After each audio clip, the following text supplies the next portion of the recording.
नमस्कार। आज की वीडियो में हम वर्ण व्यवस्था के ऊपर वो चर्चा करेंगे।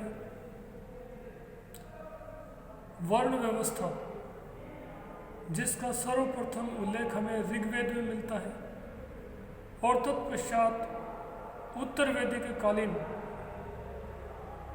ब्राह्मण ग्रंथों में है वो इसका विस्तृत विवेचन मिलने के साथ साथ इसके अधिकारों और दायित्वों का स्पष्ट विवेचन मिलता है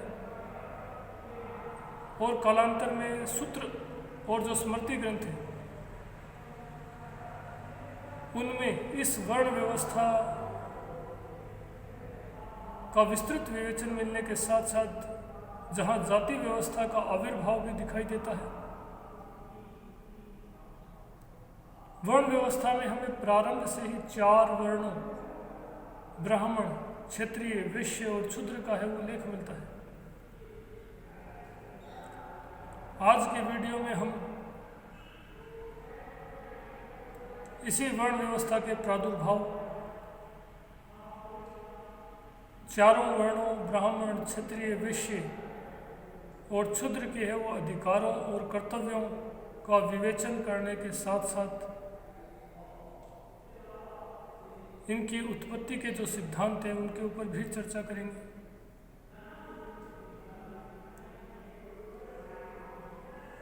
देखिए, जो भारतीय संस्कृति है उस भारतीय संस्कृति की सर्व प्रमुख यानी सबसे प्रमुख जो विशेषता दिखाई देती है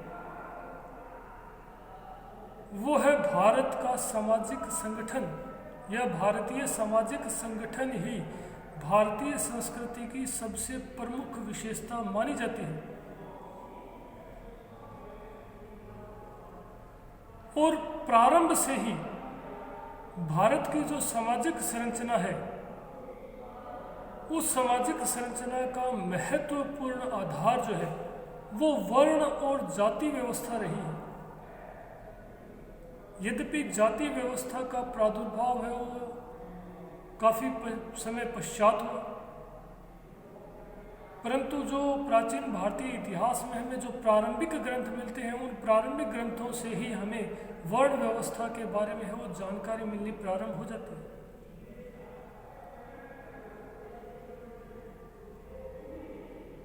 इन ग्रंथों में जहाँ वर्ण व्यवस्था का आधार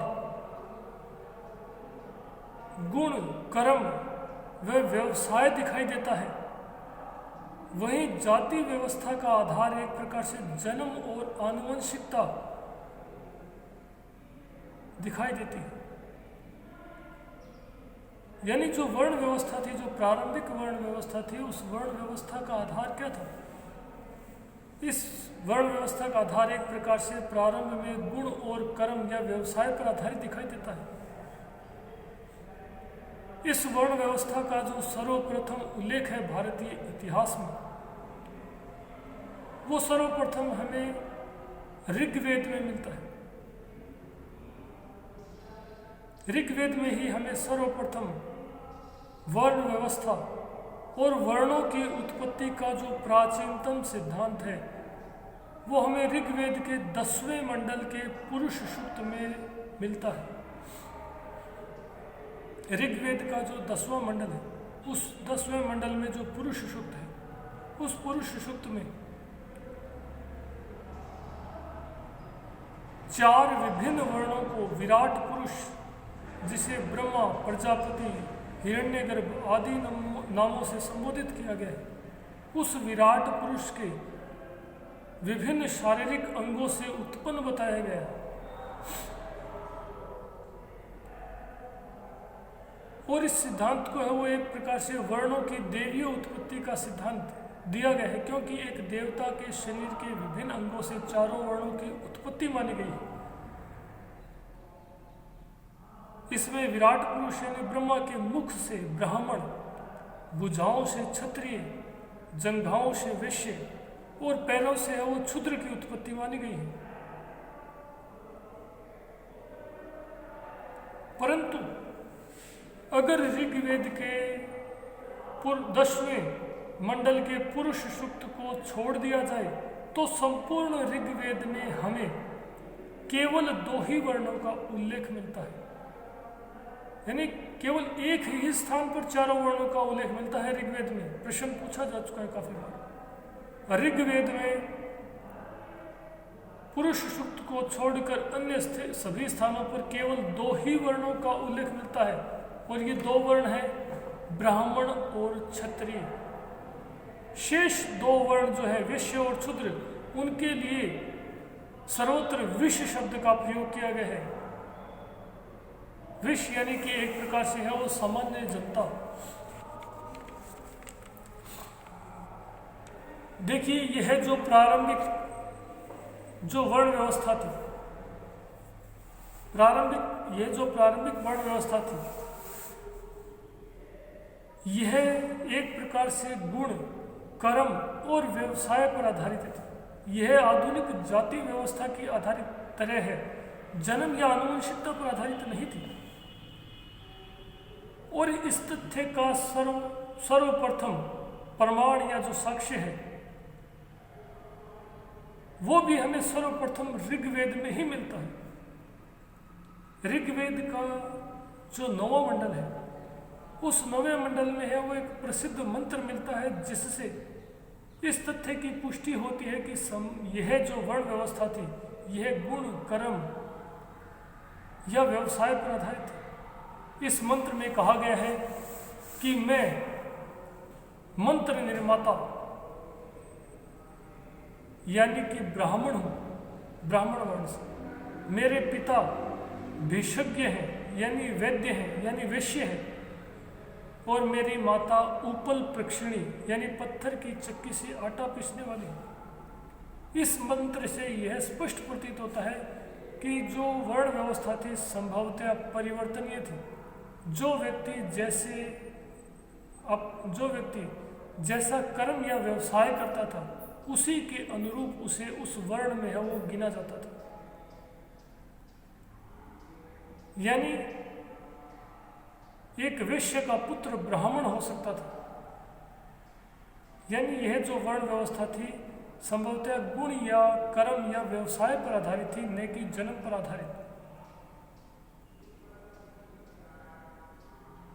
यह मंत्र उस समय की कर्म और व्यवसाय की स्वतंत्रता का भी परिचायक है कि कोई भी एक ब्राह्मण का पुत्र भी वैश्य के कर्म को एक प्रकार से अपना सकता था। साथ ही साथ इस मंत्र से पता चलता है कि जो प्रारंभिक वर्ण व्यवस्था थी वो एक प्रकार से गुण, कर्म और व्यवसाय पर आधारित थी। उत्तर वैदिक काल में जहां 4 वर्णों के स्पष्ट उल्लेख मिलने के साथ साथ उनके अधिकारों और कर्तव्यों का भी विस्तृत विवेचन मिलता है, वहीं इन उत्तर वैदिक ग्रंथों में ब्राह्मणों की सर्वोच्चता और श्रेष्ठता को पुष्ट करने के साथ साथ जाति प्रथा का आविर्भाव भी दिखाई देता है। देखिए उत्तर वैदिक काल में इन 4 वर्णों का जो स्पष्ट उल्लेख है वो हमें सर्वप्रथम ऐत्रेय ब्राह्मण में मिलता है। ऐत्रेय ब्राह्मण में ही हमें सर्वप्रथम इन 4 वर्णों का स्पष्ट उल्लेख मिलने के साथ साथ इनके अधिकारों और दायित्वों का विस्तृत विवेचन भी मिलता है। परंतु इसके साथ ही इन उत्तर वैदिक ग्रंथों में जहां ब्राह्मणों की सर्वोच्चता और श्रेष्ठता स्थापित करने का पुट दिखाई देता है, वहीं एक प्रकार से यह कर्म, व्यवसाय और गुण आधारित वर्ण व्यवस्था जाति और जन्म और आनुवंशिकता पर आधारित जाति प्रथा में तब्दील होती हुई यानी परिवर्तित होती हुई दिखाई देती है। उत्तर वैदिक काल की यह एक प्रकार से सबसे बड़ी विशेषता है।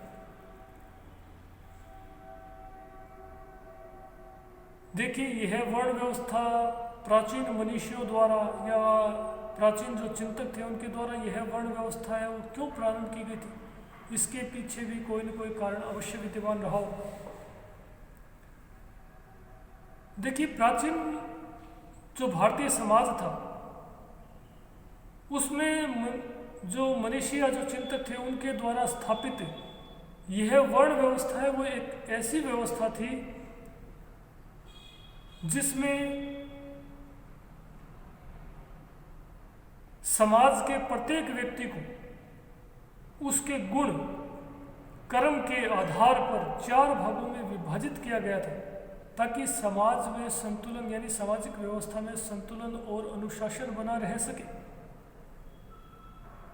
इसीलिए उन समाज के प्रत्येक व्यक्तियों को गुण और कर्म के आधार पर वो 4 भागों में इस प्रकार विभाजित किया गया था कि समाज की समस्त आवश्यकताओं की पूर्ति की जा सके।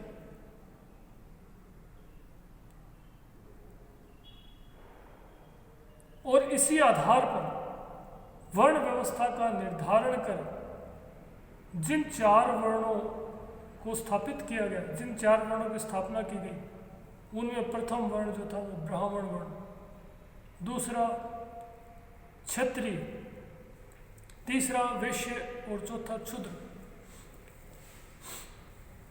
जिनका सर्वप्रथम उल्लेख हमें ऋग्वेद में मिलता है। परंतु इनके अधिकारों और दायित्वों का जो सर्वप्रथम जो स्पष्ट विवेचन है वो हमें ऐतरेय ब्राह्मण ग्रंथों में जो सबसे पहले लिखा गया था ऐतरेय ब्राह्मण, उसी में मिलता है। सर्वप्रथम हम ब्राह्मण वर्ण के ऊपर चर्चा करेंगे।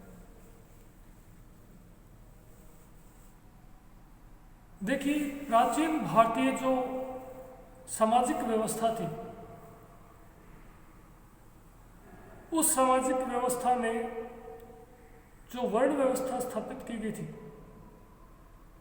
समाज में अनुशासन और संतुलन बनाए रखने के लिए वर्ण व्यवस्था संभवतः प्रारंभ की गई थी। और इस वर्ण व्यवस्था में प्रारंभ से ही ब्राह्मणों को सर्वाधिक महत्वपूर्ण स्थान प्रदान किया गया था। और यह महत्वपूर्ण स्थान उन व्यक्तियों की योग्यता, गुण और कर्म के आधार पर दिया गया था, न कि जन्म के आधार पर। यानी जो व्यक्ति पढ़ने और पढ़ाने के साथ साथ धार्मिक कर्मकांडों से संबंधित विभिन्न अनुष्ठानों को करने और करवाने, साथ ही साथ धर्म के अनुसार आचरण करने के लिए समाज के अन्य वर्णों को प्रेरित करने का कार्य करता था, उसे ब्राह्मण कहा गया। यानी जो व्यक्ति एक प्रकार से उच्च नैतिक आदर्शों के अनुरूप पढ़ने पढ़ाने, धार्मिक कर्मकांडों और अनुष्ठानों को करने, साथ ही साथ दूसरों के यहाँ संपन्न करवाने और समाज के जो अन्य वर्ण थे उनको धर्म के अनुसार आचरण करने के लिए प्रेरित करता था, ऐसे व्यक्तियों को ब्राह्मण कहा गया।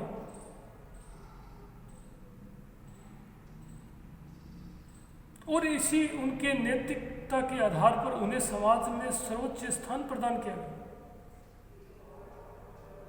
ऐतरेय ब्राह्मण में जो ऐतरेय ब्राह्मण ग्रंथ है उसमें ब्राह्मण वर्ण के है वो 6 प्रमुख कर्तव्य बताए गए, जिनमें पहला है पठन यानी पढ़ना, यानी वेदों का अध्ययन करना, संस्कृत भाषा का अध्ययन करना। अध्यापन यानी कि वेदों को पढ़ाना, उनकी व्याख्या करना। यजन यानी कि यज्ञ करना, यज्ञ और कर्मकांडों को संपन्न करना। याजन यानी दूसरों के यहाँ यज्ञ कर्मकांडों को संपन्न करवाना। दान देना और छठा था दान लेना।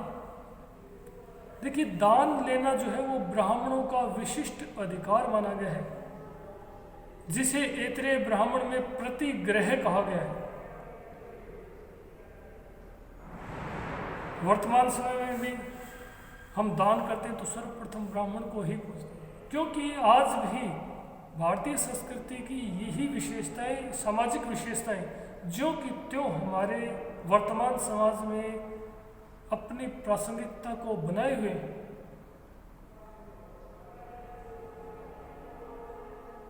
प्राचीन सामाजिक व्यवस्था के अंतर्गत जो वर्ण व्यवस्था थी उसका दूसरा महत्वपूर्ण वर्ण था क्षत्रिय। देखिए, हमें ऋग्वेद काल से ही निरंतर आर्यों और अनार्यों के मध्य है वो निरंतर संघर्षों का उल्लेख मिलता है। और ऋग्वेद में ही हमें एक दशराग्य युद्ध का, एक महान युद्ध दशराग्य युद्ध का, जो कि रावी यानी पुरुषणी नदी के तट पर लड़ा गया था, का उल्लेख भी मिलता है। साथ ही साथ हमें तत्कालीन राजनीतिक और सामाजिक परिस्थितियों से संबंधित जो उल्लेख मिलता है उसमें आर्य और अनार्यों के मध्य है वो सांस्कृतिक संघर्ष का उल्लेख मिलता है। और ऐसी स्थिति में जब आर्य और अनार्यों के मध्य एक प्रकार से निरंतर संघर्ष हो रहे थे, ऐसी संघर्षशील अवस्था में, संघर्ष के ऐसे युग में युद्ध विद्या में है वो निपुण व्यक्तियों की है वो आवश्यकता महसूस की जाने लगी थी।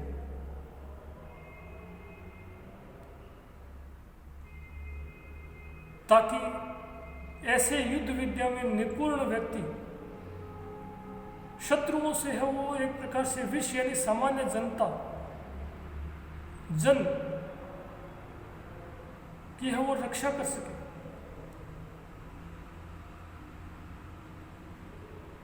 इसी आधार पर संभवतः दूसरा जो वर्ण है, यानी कि जो एक प्रकार से शक्तिशाली थे, बलिष्ठ थे, जो शत्रुओं से है वो अन्य दूसरों की वो रक्षा कर सकते थे, ऐसे व्यक्तियों को ही संभवतः क्षत्रिय कहा गया। ऐसे लोगों का जो मुख्य कार्य था वो शत्रुओं से है वो विष यानी कि सामान्य जनता जन यानी कि एक प्रकार से जो सबसे बड़ी राजनीतिक इकाई थी उसकी रक्षा करना था। छत संस्कृत भाषा का शब्द छत यानी कि हानि, छत अर्थात हानि से त्राण यानी कि रक्षा करने वाले व्यक्ति को छत्राण अर्थात क्षत्रिय कहा गया।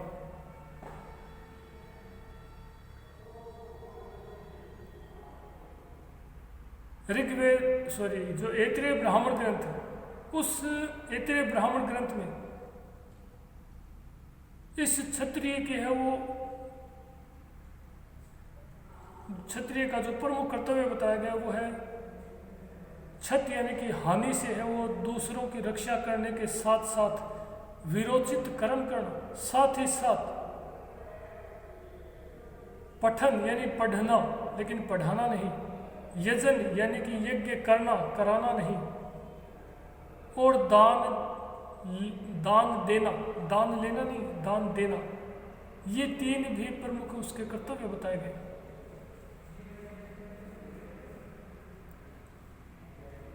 इसके बाद जो वर्ण आता है वो है वैश्य वर्ण, और तत्पश्चात शूद्र वर्ण जिनके ऊपर चर्चा है वो हम अगले वीडियो में करेंगे। धन्यवाद।